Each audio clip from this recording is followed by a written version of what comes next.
Bismillahirrahmanirrahim. Welcome to Rigorous Mathematics by Professor Usman Ahmed Mansoor. Today is the turn of lecture number 21 of tensor analysis. Before moving on towards the formal content of today's lecture, please subscribe my channel if you have not subscribed it as yet. Students, higher order tensors को deal कर रहे थे, उसकी type 3 को study करेंगे. Type 3 क्या है? Mixed tensors of order r plus s. आज हम मिक्स्ड टेंसर्स की बात करेंगे और किस ऑर्डर के against r plus s order के अगेंस्ट यानी एक जनरलाइज ऑर्डर के अगेंस्ट बात की जाएगी.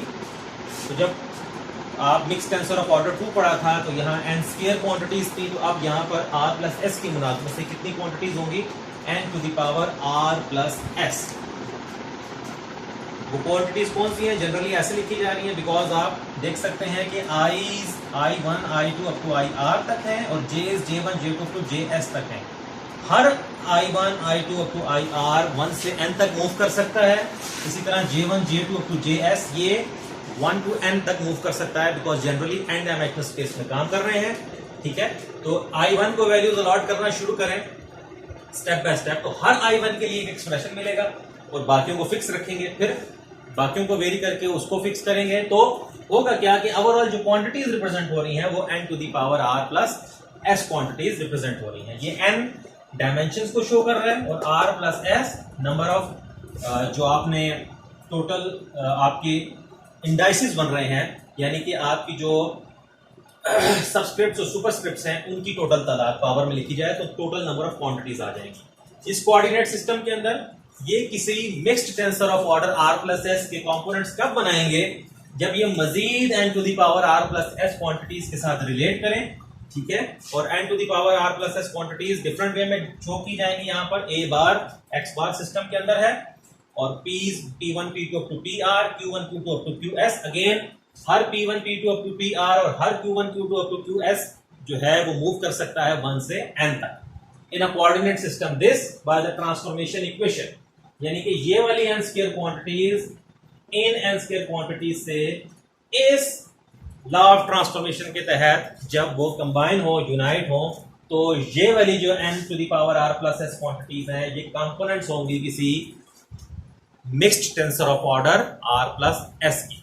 ये लॉ ऑफ ट्रांसफॉर्मेशन क्या है थोड़ा सा हम देख लेते हैं. बेसिकली आपने करना क्या होता है, वही जो रूटीन चली आ रही है. अगर आप मिक्स्ड टेंसर ऑफ ऑर्डर 2 को देखें उसी आइडिया को जनरलाइज किया है. एक्चुअली इन दोनों के ऊपर फोकस करें. पार्शियल x बार p1 bye partial x i1, partial x बार p2 बाय पार्शियल x बार पार्शियल x i2. करते करते ऊपर वालों के दरमियान रिलेशनशिप बन रहा है पार्शियल x बार pr bye partial x ir.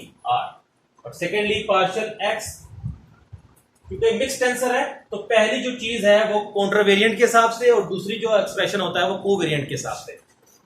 वो क्या बनेगा? Partial x j1 by partial x बार q1, partial x j2 bye partial x बार q2 और करते करते partial x j bye partial x बार qs. ये j बेसिकली आपके पास js हो. ठीक है, और इसमें एक चीज और जो हमने रिमाइंड करनी है कि mixed tensor of order r plus s is actually both contravariant and covariant tensor. यानी जो मिक्स्ड टेंसर होता है वो कॉन्ट्रावेरिएंट भी होता है और कोवेरिएंट भी होता है.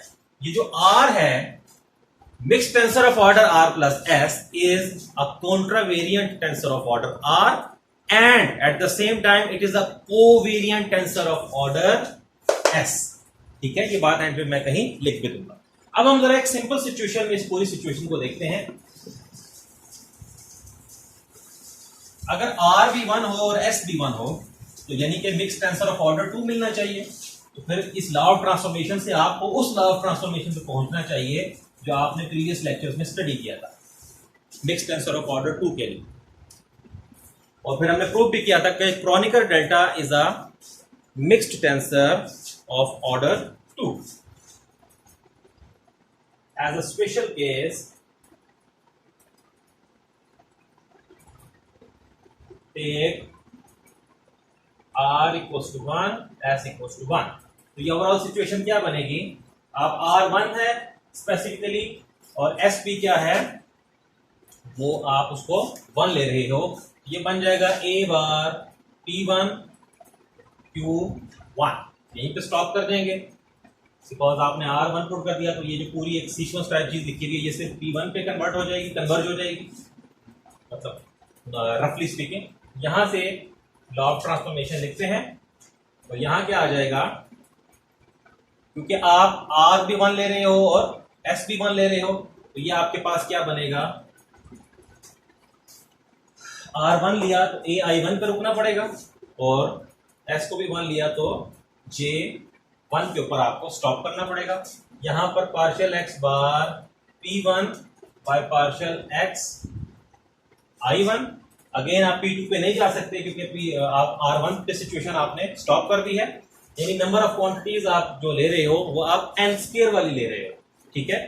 तो उस मुनासबत से हम बात कर रहे हैं। साथ क्या आ जाएगा यहाँ पर, partial x J1 by partial x बार Q1, टेक P1 को P कह दो, Q1 को Q कह दो, J1 को J कह दो for the sake of simplicity, I1 को I कह दो, तो ये क्या बन जाएगा, A bar P Q is partial x bar P by partial x I into partial x J by partial x bar Q into A I J।